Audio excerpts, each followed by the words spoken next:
Bismillahirrahmanirrahim. Assalamualaikum warahmatullahi wabarakatuh. Bapak Ibu yang saya banggakan, alhamdulillah kita on air lagi di sesi 6 ya Ibu Pipit. Di sesi 6 kegiatan virtual training koordinasi kelompok 3. Nah, ini kami pada hari ini akan mengudara. Materi yang akan disampaikan adalah belajar berhitung yang menyenangkan untuk anak TK. Nah, kemudian materi tersebut akan disampaikan oleh presenter kita Ibu Merlin Silambi ya, dan akan dipandu oleh Ibu Pipit Hadiati sebagai moderator. Ucapan terima kasih yang tak terhingga kepada instruktur kita semua, Ibu Dewiani dan Ibu Dewi Apriani yang selalu membimbing kita dengan sangat telaten ya, dan selalu hadir di setiap room. Baik Bapak Ibu yang saya banggakan, saya akan serahkan kepada Ibu Pipit untuk mendampingi Ibu Merlin Silambi dalam pemaparan belajar berhitung yang menyenangkan untuk anak TK. Terima kasih, silahkan Bu Pipit. Baik, terima kasih Ibu Heni atas waktunya.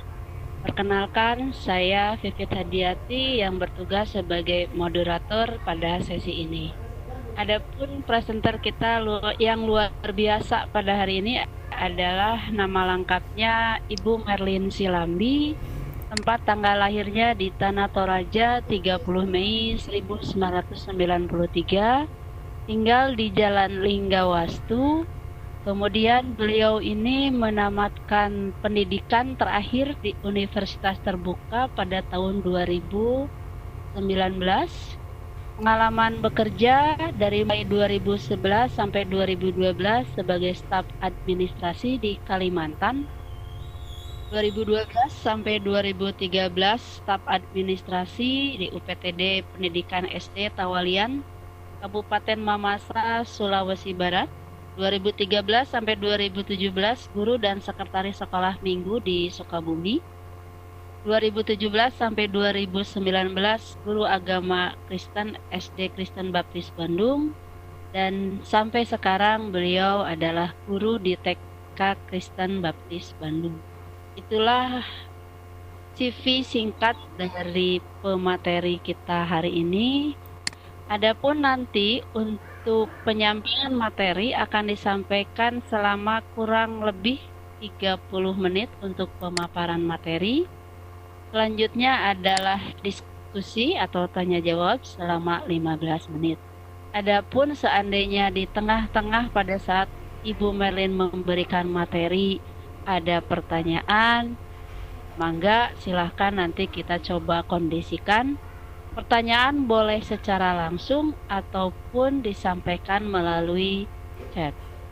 Demikian CV yang bisa saya sampaikan kepada Ibu Merlin. Kami persilahkan untuk memulai membagikan materi belajar berhitung yang menyenangkan untuk anak TK. Silakan Ibu Merlin.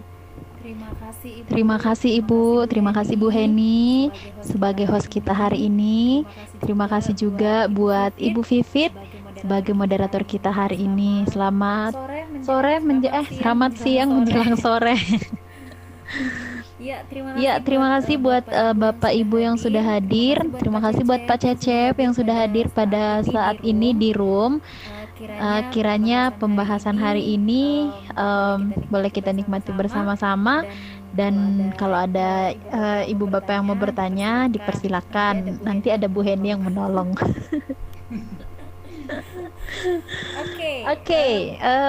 Materi hari ini judulnya belajar berhitung yang menyenangkan untuk anak TK. Nah, biasanya itu kita mikirnya anak TK udah bagaimana ya cara ngajarin mereka berhitung. Oke, sebelumnya saya akan share PowerPoint-nya. Bentar.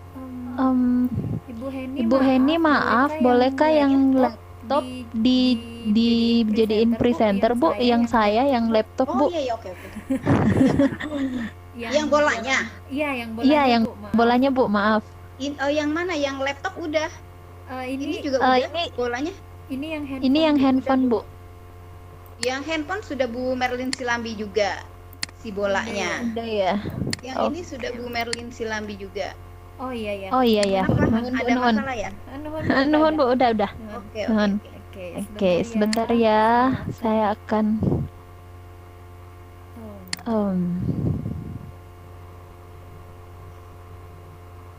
loading ini teh.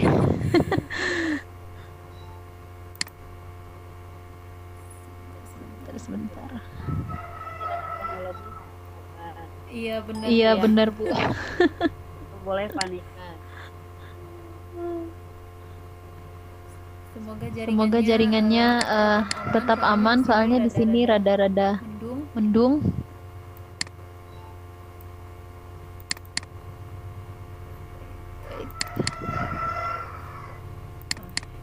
Ini dia.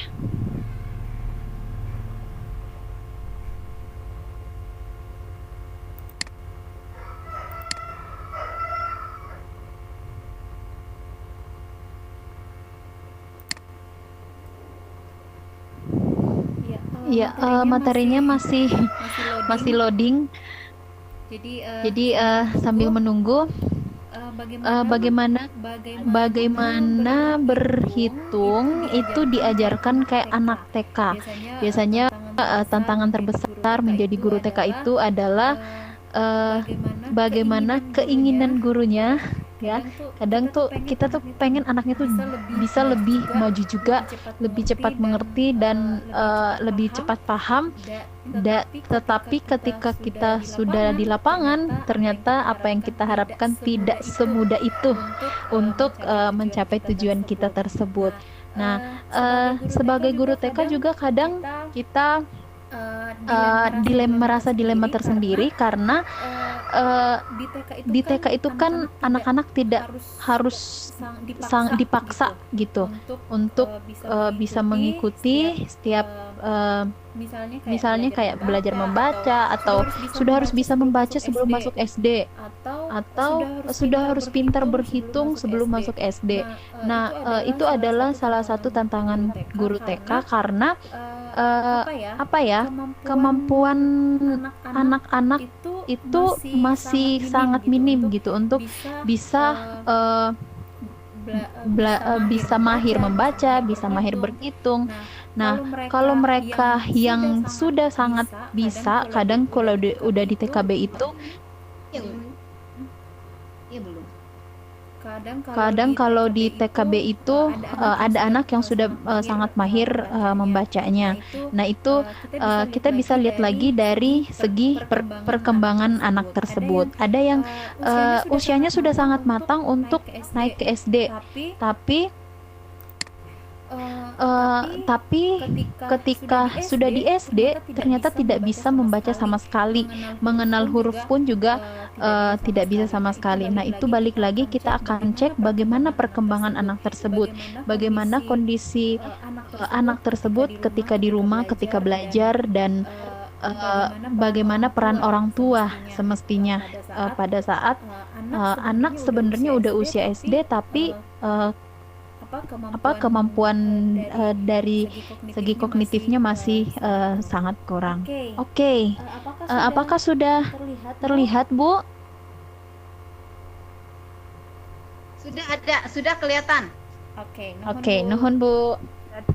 Ya, belajar berhitung yang menyenangkan untuk TK. Nah, kira-kira itu bagaimanakah caranya? Terlebih dahulu, kenapa sih berhitung itu penting untuk diajarkan di PAUD? Ya, walaupun seperti yang saya katakan tadi bahwa ada banyak kendala untuk mengajarkan anak PAUD itu berhitung. pentingnya itu karena kemampuan yang dimiliki setiap anak untuk mengembangkan kemampuan mereka itu harusnya dimulai dari lingkungan terdekat dengan anak itu sendiri. Jadi bagaimana memperkenalkan sesuatu itu kepada anak-anak melalui dengan lingkungan dia. Lingkungan dia berada, lingkungan dia bisa belajar, lingkungan dia bisa berinteraksi. Nah, kemudian yang kedua adalah kegiatan berhitung untuk anak TK itu disebut juga kegiatan menyebutkan urutan. Ini salah ketik lagi, bukan rutan ya Ibu Bapak, melainkan urutan bilangan yang membilang buta. Istilahnya kalau belajar berhitung di anak TK itu adalah membilang buta. Artinya anak menyebutkan bilangan tanpa menghubungkan dengan benda-benda konkret. Makanya seringkali kita suruh anak-anak, ayo coba kamu berhitung 1 sampai 10. Ya, sambil karena menghafal gitu ya, jadi udah ada di otak mereka tuh, oh urutannya gini-gini 1, 2, 3 sampai 10 gitu. Nah, itu awal-awalnya namanya membilang buta, karena anak menyebutkan bilangan tanpa menghubungkan dengan benda-benda yang nyata, benda-benda yang real untuk mereka lihat sendiri. Nah, anak pada usia 4 tahun sudah dapat menyebutkan urutan bilangan dari 1 sampai 10. Biasanya anak kalau sudah baru mulai masuk TK itu paling tidak mereka sudah memiliki dasar berhitung minimal bilangan, menyebutkan urutan bilangan 1 sampai 10. Sedangkan usia 6 tahun menyebutkan lebih dari 10. Nah, biasanya kita lihat perkembangan anak TK yang sudah di TKB akhir. Nah, mereka itu sudah lebih matang lagi, sudah lebih mampu lagi menyebutkan bilangan dari angka 10 ke atas. Bahkan ada yang bisa sampai 100. Nah, itu terlihat dari beberapa faktor ya, didukung oleh beberapa faktor, orang tuanya, cara belajarnya, atau memang anak ini jenius gitu. Nah, kemudian tujuan pembelajaran berhitung. Kenapa sih harus kita ajarkan berhitung sejak dini, sejak dari TK? Secara umum, permulaan bagi anak untuk mengetahui dasar-dasar pembelajaran berhitung untuk persiapan ke jenjang selanjutnya. Nah, di TK itu awalnya diajarkan dasar-dasarnya dulu, nggak bisa langsung, nggak mungkin sampai bisa langsung kayak penjumlahan, pengurangan, perkalian, apalagi gitu ya. Tapi harus tujuannya itu supaya mereka tahu dasar-dasarnya dulu gitu. Nah, arahnya akan sebagai persiapan ke jenjang yang selanjutnya.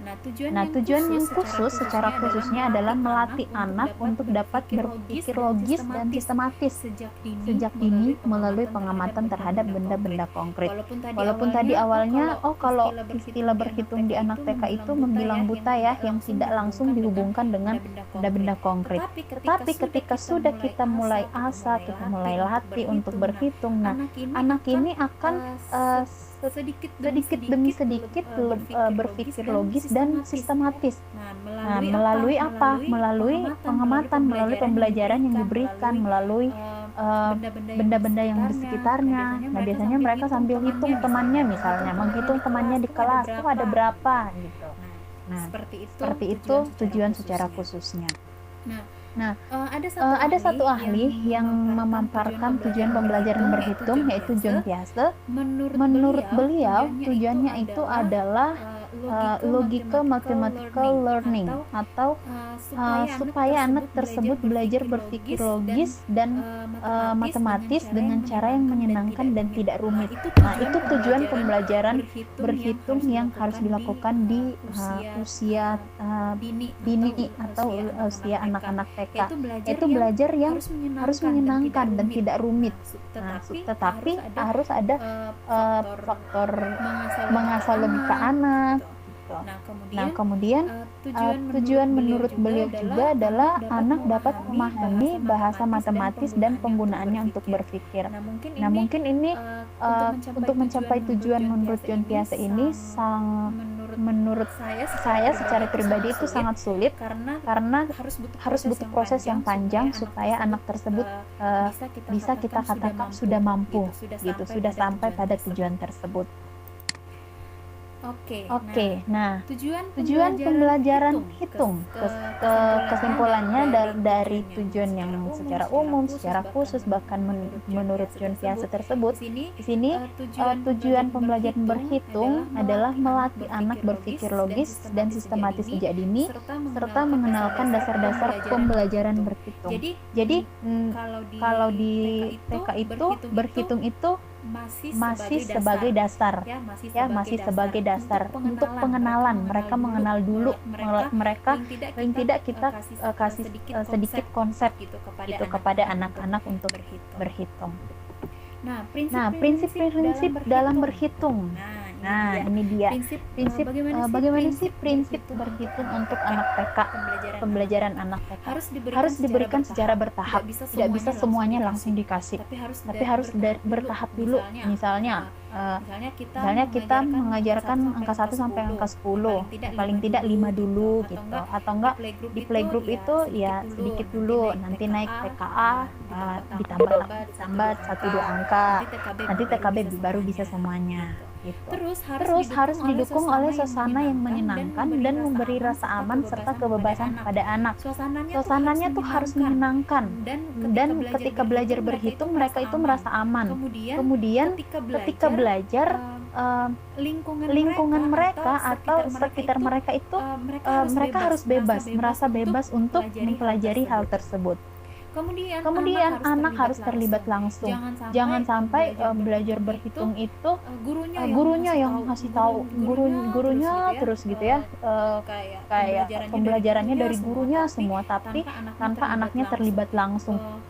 Mungkin nanti anaknya cuma menghayal gitu ya, membayangkan ya ini yang dimaksud guru saya gitu. Padahal tidak seharusnya seperti itu, karena oke lah, kita mengajarkan anak-anak supaya bisa berpikir logis, tapi tidak serta-merta kita harus membuat anak itu langsung diam aja untuk menerima pelajaran gitu. Tapi anak tersebut harus terlibat langsung.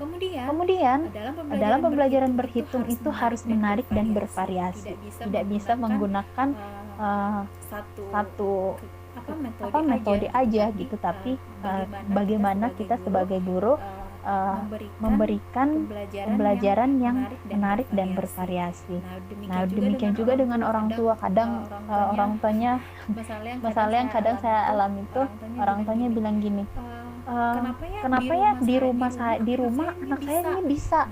Nah, ketika sampai di sekolah mungkin melihat hasil pajangan gitu ya, ada hasil karya anaknya kayaknya kurang satu gitu ya, atau lebih kurang menonjol daripada yang lain, akhirnya datang ke gurunya, kenapa ya Miss ini kok kalau di rumah pintar dia, tapi kenapa ya di sekolah justru dia begini gitu. Nah, itu kadang menjadi tantangan tersendiri buat guru. Bagaimana, apakah memang dari gurunya sendiri yang kayaknya kurang menarik gitu untuk memberikan pembelajaran, atau pembelajaran yang dikasih tuh monoton gitu, nggak bervariasi gitu. Nah, itu evaluasi buat diri guru sendiri. Nah, dan kemudian ketika kita udah evaluasi, ya mungkin ada peran orang tua juga yang harus kita sama-sama komunikasikan antara guru dan orang tua. Nah, demikian prinsip berhitung. Kemudian manfaat pengenalan berhitung. Tadi manfaatnya apa nih? Kita mengenalkan bilangan atau memberikan pembelajaran berhitung kepada anak-anak. Nah, mengembangkan aspek perkembangan dan kecerdasan anak dengan menstimulus otak anak berpikir logis dan sistematis. Nah, ini selalu kembali kepada bagaimana mengembangkan perkembangan anak. Sampai kan di 8 kecerdasan itu, kalau nggak salah ada namanya kecerdasan dalam hal matematika. Nah, gitu. Kemudian anak dapat mengetahui konsep ruang dan waktu melalui berhitung. Anak mampu memperkirakan urutan sesuatu melalui juga dengan pembelajaran berhitung. Dan juga anak dapat menciptakan sesuatu secara spontan. Terkadang kita melihat kreativitas anak dari berhitung juga. Bisa kita melihat, oh daya imajinasi anak ini luar biasa gitu melalui pembelajaran berhitung juga. Jadi mereka itu menciptakan sesuatu secara spontan melalui pembelajaran berhitung. Nah, ternyata ada faktor-faktor yang mempengaruhi kemampuan berhitung pada anak. Yang pertama adalah kematangan dan model belajar anak. Harus kita selalu melihat dari segi umur mereka, segi perkembangan kognitifnya misalnya, dan juga sosial emosinya, juga beberapa perkembangan lainnya, terutama kematangan mereka. Nah, misalnya anak masih usia playgroup tapi udah pintar banget gitu. Nah, kita harus lihat faktor-faktor lainnya. Ya mungkin dari kematangan umur belum gitu ya, karena masih usia playgroup tapi udah pintar banget gitu. Tapi mungkin dia model belajarnya beda gitu. Mungkin di rumahnya suka diajarin gitu ya, atau dia yang kayak kinestetik sendiri gitu, belajar sendiri tanpa dituntun gitu, tanpa mungkin dia cuma lihat YouTube misalnya, tapi pembelajarannya yang menarik gitu. Jadi dia mengeksplor secara tidak langsung, dia mengeksplor sendiri. Kemudian faktor yang mempengaruhi pembelajaran berhitung pada anak juga adalah media pembelajaran yang harus menarik bagi anak. Biasanya kadang juga kita sebagai orang dewasa kalau tidak menarik kita tidak akan ikutin. Demikian juga pada anak. Kalau medianya bagus, medianya menarik, pasti itu akan menarik minat anak untuk belajar juga. Kemudian pengaruh lingkungan sekitar anak. Lingkungan sosial anak sangat berpengaruh pada perkembangan setiap anak, entah itu perkembangan kognitifnya, sosial emosinya, atau fisik motoriknya, dan juga perkembangan misalnya aspek-aspek yang lain, seninya. Nah, itu lingkungan sangat mendukung untuk perkembangan seorang anak. Nah, ini salah satu contoh bagaimana kita mengajarkan pembelajaran berhitung pada anak. Nah, di situ ada gambar gitu ya. Nah, di dalamnya itu kita sudah isi angka. Nah, nanti anak-anak bisa berhitung sambil kita memperkenalkan nih, ini angka berapa gitu ya. Misalnya di anak TK itu TKA minimal ini paling tidak mereka sudah bisa tahu angka 1 sampai angka 5 gitu. Kalau angka 1 tuh jumlahnya bagaimana, jari kita bagaimana, jarinya apa, menunjukkan jari ada berapa gitu. Nah, ini salah satunya menggunakan finger painting. Jadi anak mengecap bentuk daun menggunakan jari mereka sejumlah dengan angka yang ada di bunga. Kemudian menggunakan juga bahan-bahan sekitar mereka. Nah, ini ada ranting-ranting yang bisa digunakan untuk pembelajaran. Kemudian ini ada beberapa contoh media. Nah, ini menggambar atau menulis angka di atas kasir. Nah, di sampingnya ada batu-batu gitu. Kalau saya biasanya menggunakan misalnya daun gitu. Di sampingnya ada daun, nanti diambil, dipisahkan ada berapa gitu. Terus yang tengah ini misalnya kita mau buat craft gitu ya. Craft. Nah, membuat wortel. Nah, misalnya rangkainya ada berapa gitu. Terus sebelahnya menghitung ulat gitu ya. Badan ulat. Nah, ini bisa menggunakan finger painting. Jadi kita print gambarnya. Nah, nanti anak-anak yang bisa mengecap berapa bulatan yang ditentukan yang sesuai dengan gambar. Kemudian ini bisa menggunakan makanan mereka juga gitu. Nah, bisa menggunakan makanan mereka, ini menggunakan sedotan. Nah, nanti mereka masukkan tuh makanan mereka sejumlah yang jadi atau enggak kita suruh dulu, ya kamu masukkan dulu. Nah, di situ dia hitung sendiri gitu, diambilin satu-satu dari dalam gitu, atau sambil menghitung sambil dimasukkan. Ini pembelajaran kemarin bulan lalu kalau nggak salah tentang tema komunikasi. Jadi bagaimana anak dikasih nomor orang tua mereka terus melompat sesuai dengan nomor yang mereka pegang gitu. Terus Nah, ini salah satu juga hasil karya anak-anak di sekolah. Jadi ini menggunakan kertas origami atau enggak apa ya yang kayak spons gitu. Nah, ini dibentuk kayak kelopak bunga gitu. Tengahnya dikasih angka. Nah, kalau yang sebelahnya itu sudah lembar kerja misalnya, nah itu mungkin menggunakan kertas origami gitu. Nah, kemudian ini salah satu contoh anak-anak. Ini ada pasir, jadi dikasih gambarnya ada berapa di situ. Misalnya gambar ini apa gambar pesawat, helikopter atau pesawat gitu. Nah ini gambarnya satu. Nah ini angka 1. Nah coba kamu tulis, coba kamu gambarkan angka 1 di pasir itu. Jadi dia mengikuti yang sesuai dengan gambar. Kemudian menggunakan bahan-bahan di sekitar mereka. Ini ada jagung yang sudah direbus tentunya. Kemudian tusuk gigi, tapi kita harus hati-hati karena harus dikasih tahu ke anak-anak, ini tidak bisa langsung dikasih kepada semua anak, paling tidak per kelompok karena ini tajam, jadi harus diberikan kita harus mendampingi anak-anak supaya tidak terjadi hal-hal yang tidak diinginkan karena tusuk gigi itu tajam. Kalau misalnya mungkin kita nggak pakai biji jagung atau misalnya buah stroberi atau buah apa gitu, terus nanti menggunakan sedotan. Kemudian ini juga mengurutkan angka.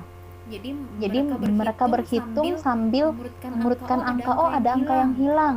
Nah ini ada gambar kita print, terus nanti pakai magnet di tengahnya. Nah ini karena susah karena ini lembarannya harus dilaminating, jadi magnetnya itu kita jahit. Waktu itu dijahit supaya tahan. Nah, habis itu di atasnya kita doublein lagi selotip gitu ya. Jadi supaya tidak keluar magnetnya. Nah, ini menggunakan magnet misalnya. Nah, seperti ini. Jadi mereka mengisi gambar angka yang hilang misalnya. Ini ada gambar angka 1, angka 2. Nah, sesudah angka 2 angka apa nih yang hilang? Nah, mereka mencari atau mereka sambil berhitung dulu di tangan mereka. Terus angka 4 tuh bagaimana ya? Modelnya bagaimana? Angka 3 bagaimana gitu.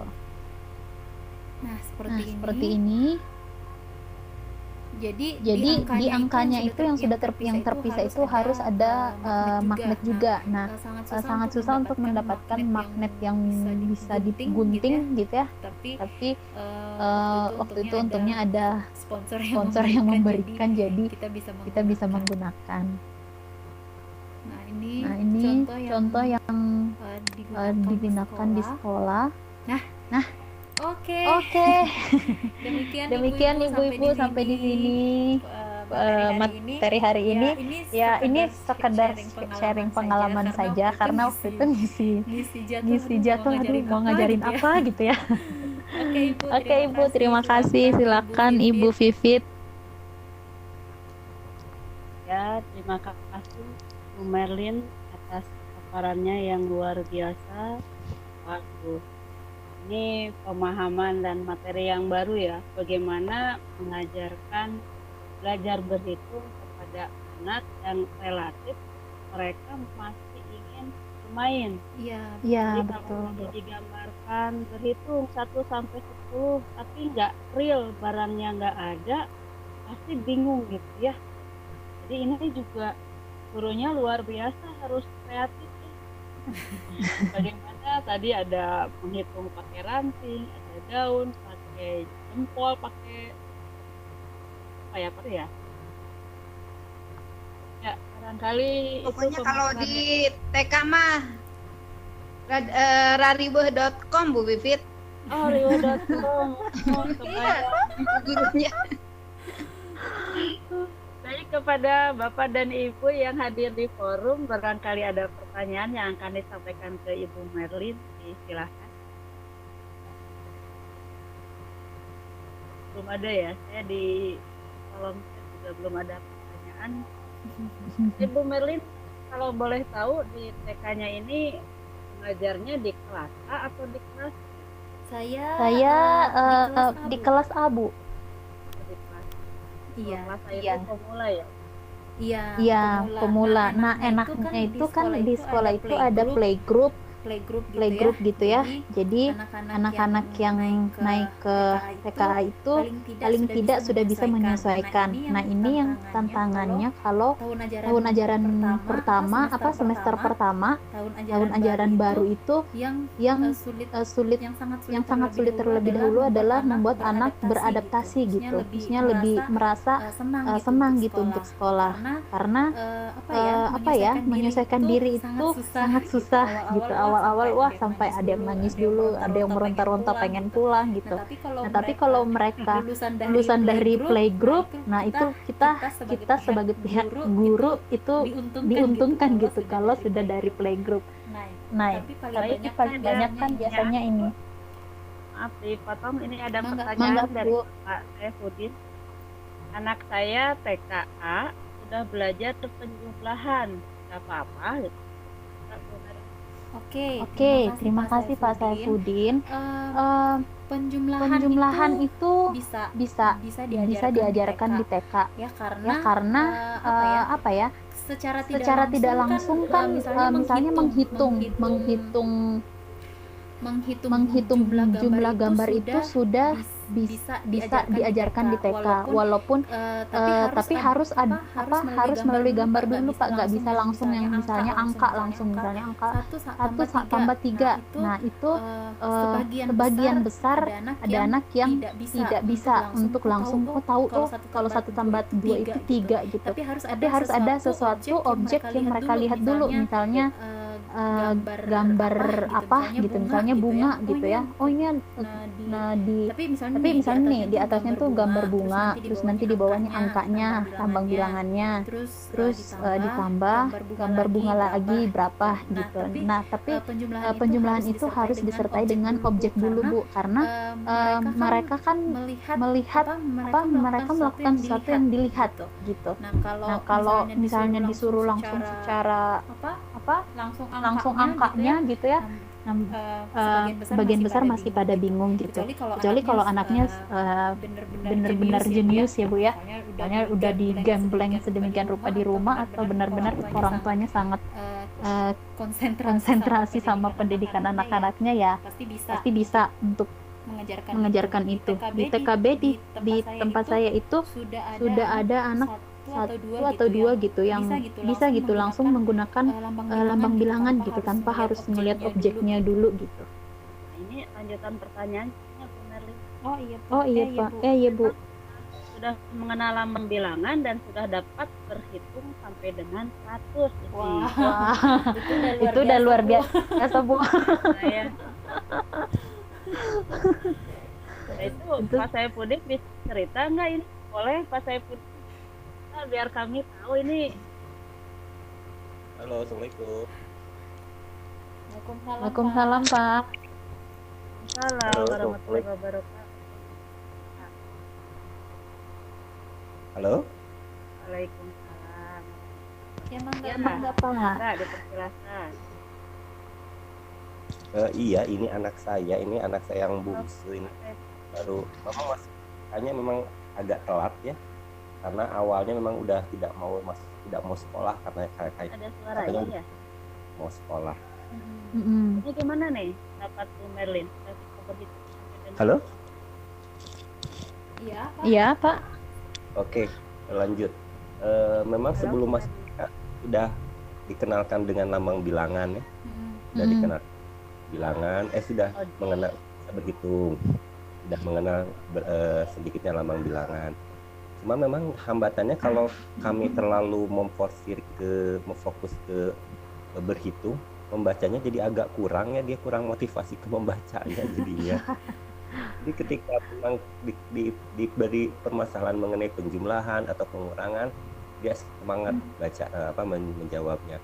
Tapi kalau udah disuruh membaca, dia jadi nggak mau gitu. Kira-kira harus bagaimana ya supaya seimbang gitu. Oke. Biasanya sih kalau di kami untuk menyeimbangkan berhitung dan membaca, pengenalan huruf.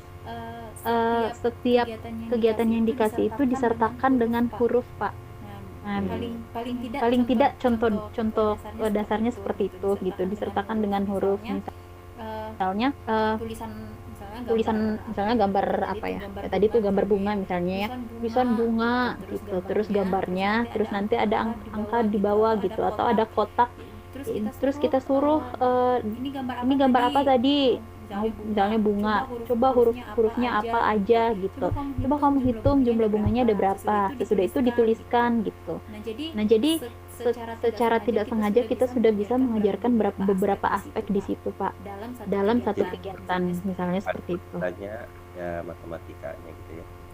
Ya, jadi apa ya?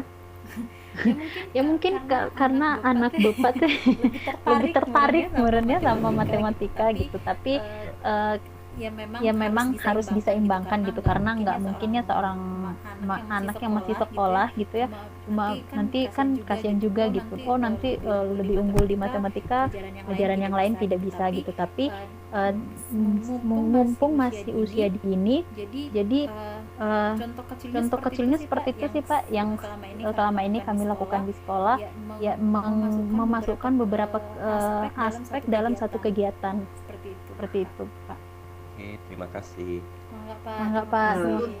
Oke, Bu Pipit, boleh urun rembuk, Bu Pipit?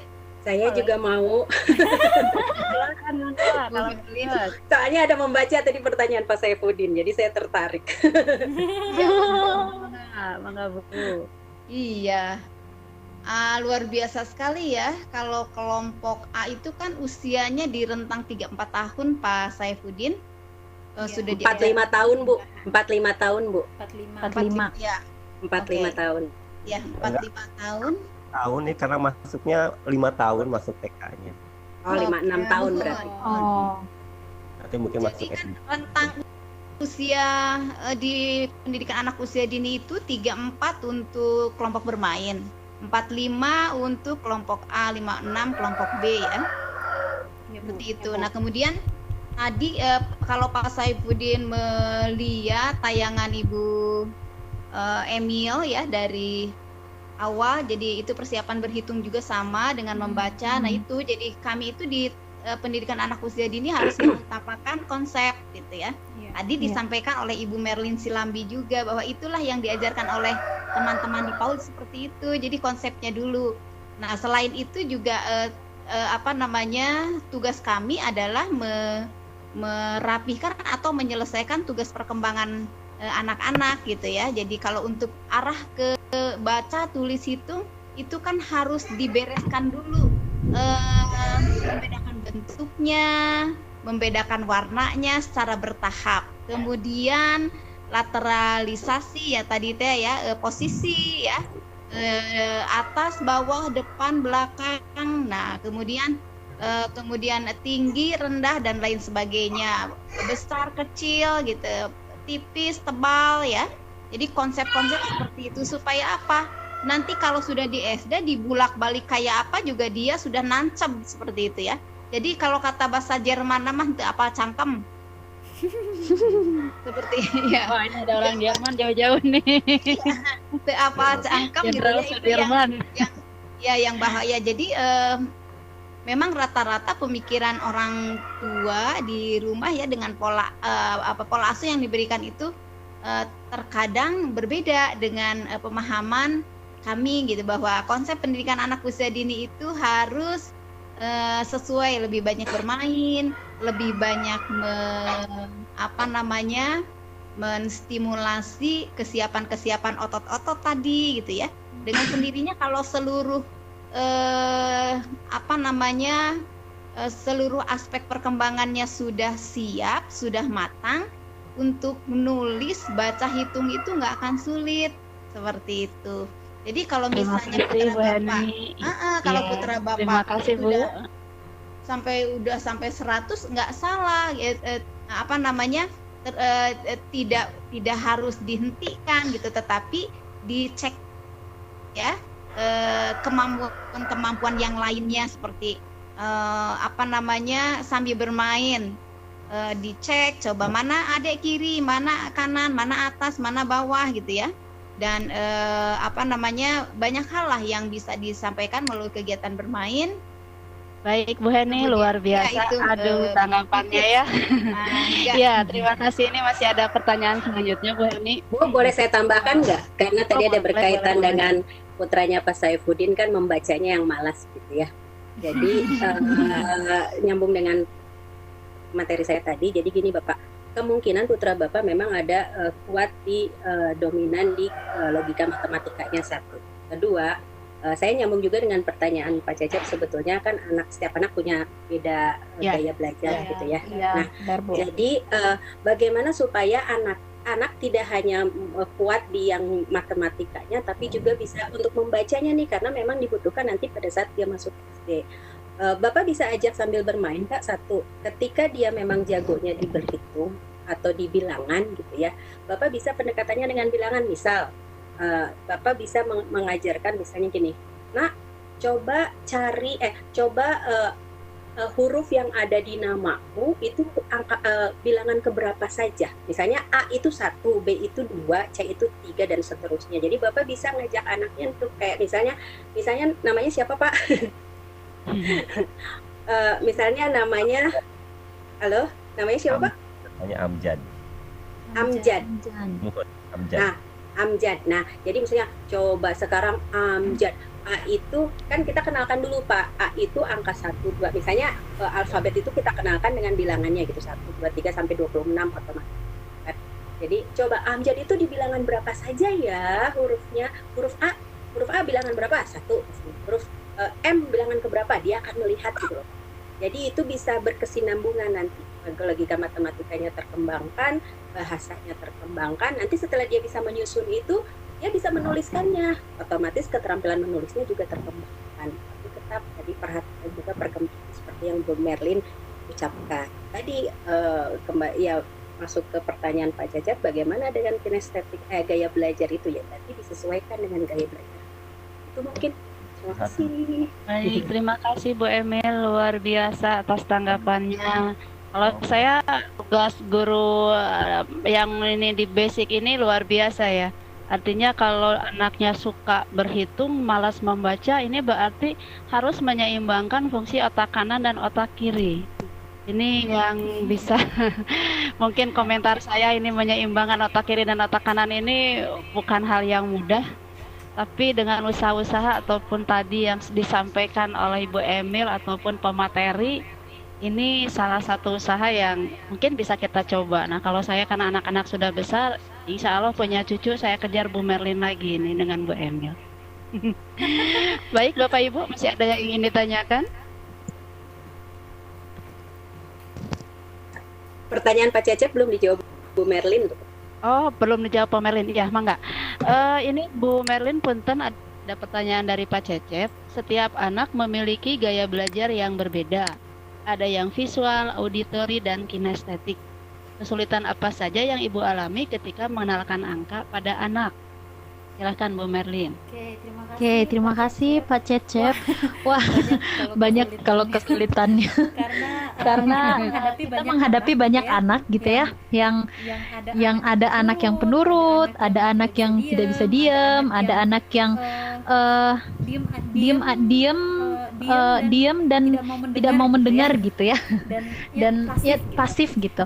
Nah, kesulitan saya yang saya hadapi di lapangan ketika mengenalkan angka pada anak adalah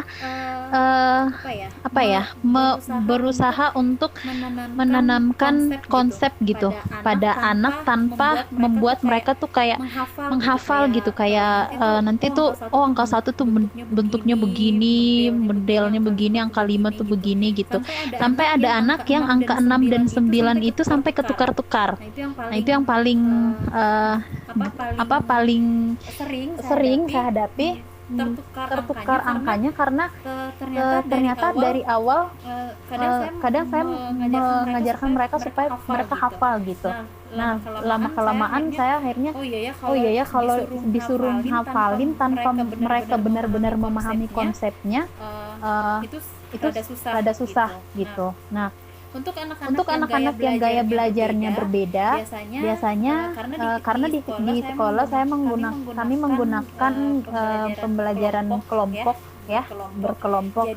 Jadi kita mendampingi setiap anak gitu. Jadi misalnya kelompok A harus mengerjakan kegiatan inti yang itu misalnya berhitung gitu. Nanti kelompok B kita kasih kegiatan yang lain gitu. Jadi kita kasih estimasi waktu berapa buat setiap kelompok gitu dalam pembelajaran itu. Jadi paling tidak kita mendekati anak-anak tersebut supaya apa yang kita ingin sampaikan, tujuan yang hendak kita sampaikan melalui pembelajaran tersebut tercapai. Nah, makanya kesulitan terbesarnya adalah bagaimana supaya mengajarkan anak tersebut belajar berhitung tapi tidak menghafal gitu, tapi benar-benar mereka memahami konsepnya dulu gitu, nggak mesti yang benar-benar pakem gitu di otak mereka, lambang bilangan teh seperti ini gitu.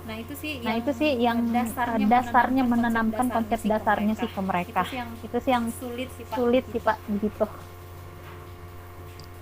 Baik, Pak Cecep, kira-kira bagaimana dengan jawaban dari Bu Merlin?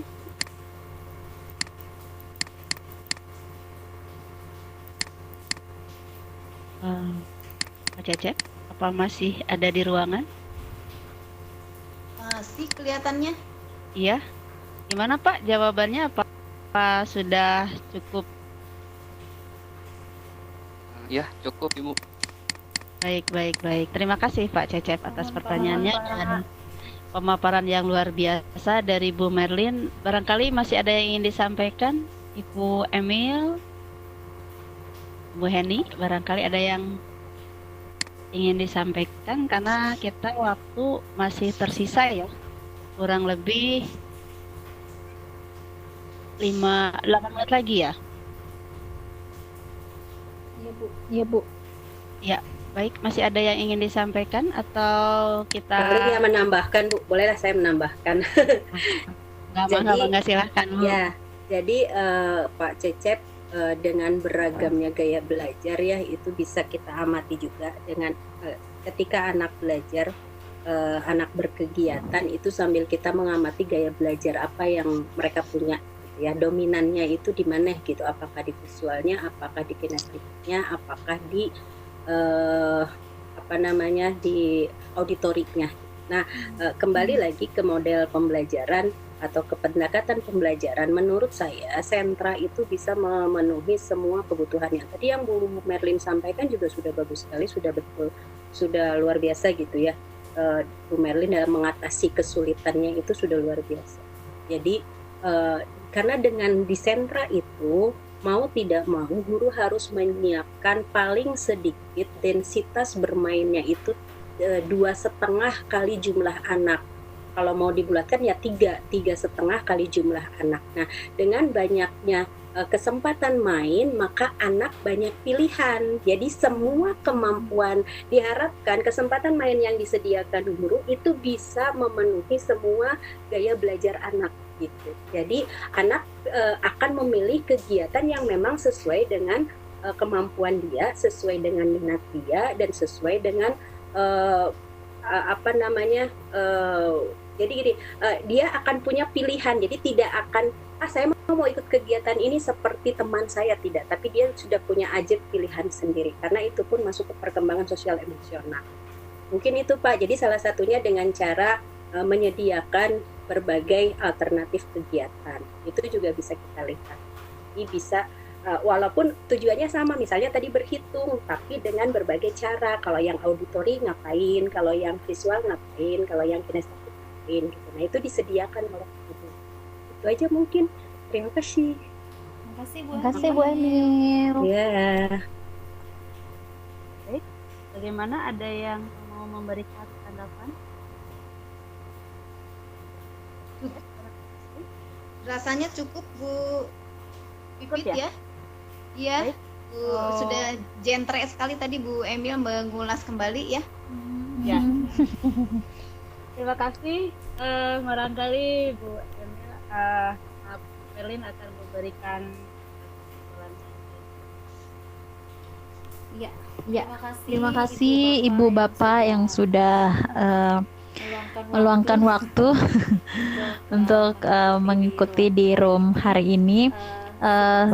Saya juga sangat bersyukur di sini ada ibu-ibu yang lebih senior yang lebih banyak pengalaman di bidang pendidikan. Ada Bu Heni, Bu Emil, Bu Vivit juga. Terima kasih buat semuanya. Memberikan pembelajaran berhitung kepada anak-anak sekali lagi tidak bisa sekaligus, tetapi harus secara bertahap dan tidak bisa langsung kepada hal-hal yang menurut mereka rumit, tetapi harus dasar-dasarnya dulu, konsepnya dulu gitu. Nah, kemudian jangan lupa bahwa dunia anak itu adalah dunia bermain. Jadi mereka harus belajar sambil bermain. Kalau kita memberikan pembelajaran berhitung yang seperti anak-anak TK, anak-anak SD itu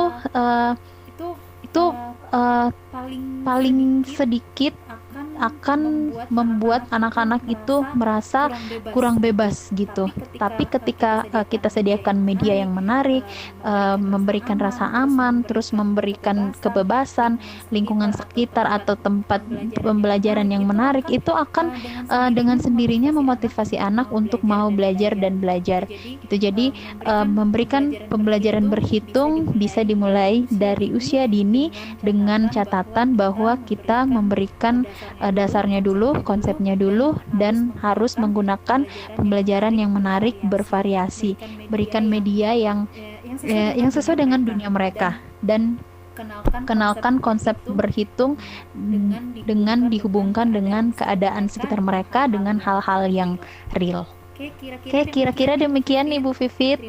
Terima kasih. Terima kasih Bu Merlin atas kesimpulannya. Baiklah, dengan demikian berakhir presentasi kami dengan tanya jawab yang luar biasa. Tadi juga jawabannya. Terima kasih Bu Emil atas masukan dan tambahannya. Baiklah, kita kembalikan room ini kepada host kita, yaitu Ibu Heni. Mangga Ibu. Iya, luar biasa sekali. Terima kasih Bu Vivit sudah memandu presenter kita, Ibu Merlin Silambi, menyampaikan paparan yang menginspirasi kita semua ya dalam kegiatan membelajarkan anak usia dini yang yang benar dan utuh seperti itu. Bapak Ibu yang saya banggakan, sebelum room ini ditutup, saya ingatkan lagi untuk mengisi presensinya.